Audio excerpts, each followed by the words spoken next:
Throughout the world, the coronavirus continues to kill, but many of those infected survive it. Those you're about to discover in this report have all won their battle against the disease. From their confinement across Europe, they tell us about life with the virus and after it. The pain was just excruciating. My joints just felt like they were on fire.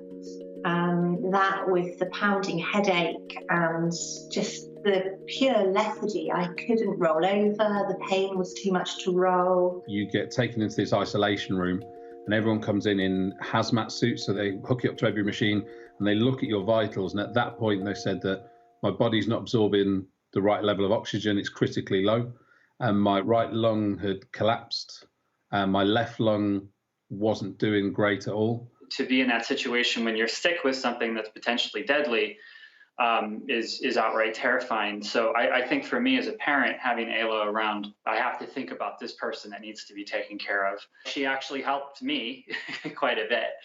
The disease evolves very slowly and you don't know when it'll be over. The most difficult thing mentally is to accept that you just don't know for how long you'll have the coronavirus. I was infected for 31 days. For me, what was really the most difficult was to know that help was needed in my resuscitation unit and that I was confined at home, asymptomatic and not able to do my job. It's hard for my colleagues, for us, but it's our job.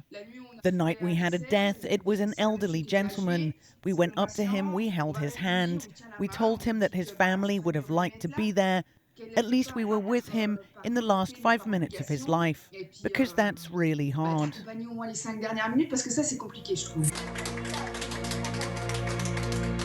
What was it like when you were told That you were cured.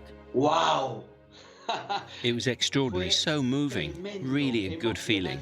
At last, I would be able to see my family after nearly a month. It was an incredible moment, and I'll never forget it.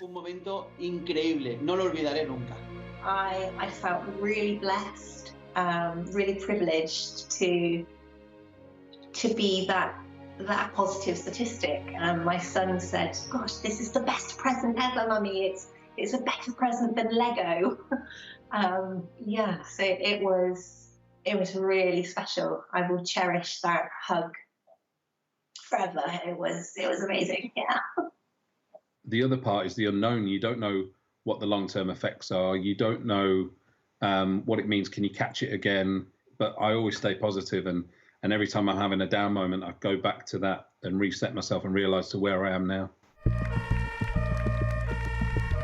Was there anything positive you think about this experience? The things you want to do, every little thing that you've always pushed aside or not done or haven't cared about, you suddenly want to do. You want to change and become this better person for other people and those around you, not from a selfish point of view, but you want to make a difference. The people working in hospitals are wonderful. Those people, the way they work, they're now in my heart. They'll be there forever, because that's a wonderful side of having lived with the coronavirus. I also thought about how lucky I had been and how much more difficult it must be for those who might not have access to healthcare at all, like for many migrants when they are in irregular situations, for instance, or those who are simply afraid of going to health services.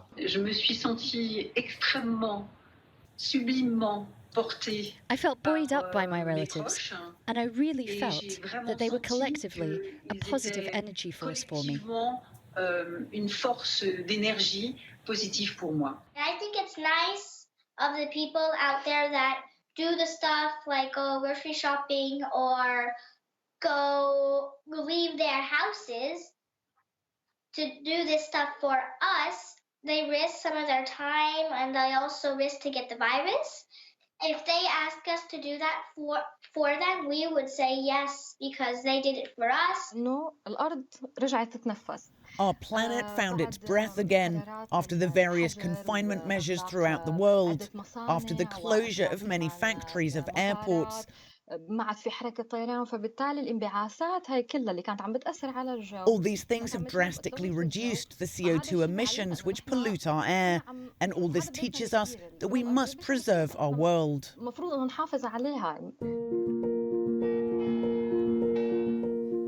Lucy, if you had just one message to get through to everyone? Stay home. At our level, at each individual's level, that's the only thing we can do to stop it. Because I don't want to have to ask, do you prefer us to intubate your dad or your mum? Because I only have one tube. I have 2 patients and 1 tube. I have 1 ventilator. Who do we choose? Your dad, your mum? Who do you prefer? And that's horrible. This comes from a person that fought the coronavirus and won. In fact, won after a very difficult battle. We need to stay at home. Maybe someone doesn't want to protect himself, maybe someone wants to harm himself, but he doesn't have any right to harm public health, to harm society. Cherish those moments, hug your children, ring your grandparents. You know, just make people know that you love them, that you're there, that you miss them, that you care about them. Yeah, definitely. Most of all, there's a message of hope. It's that it's possible to get through the disease in good condition. So that's what's really important, not to be fatalist and to think that everything's over. No, that isn't true. I think it's important to keep a positive mindset, and that helps getting back to normal life.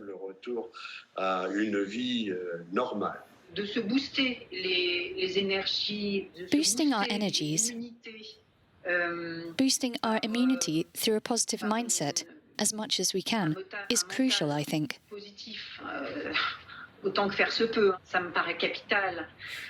Thank you for this positive report. I think it's necessary, it's essential, it must be repeated. We will get through this. Of course we will. We need to think not only about ourselves, not only about our own countries, but about the world as a whole. Otherwise, these things will just keep happening. We should work together on such things. The whole world needs to slow down, and we can still communicate. We have the blessing of communicating through digital technology across the world. We don't need to move as fast, travel as much, and consume as much. I agree.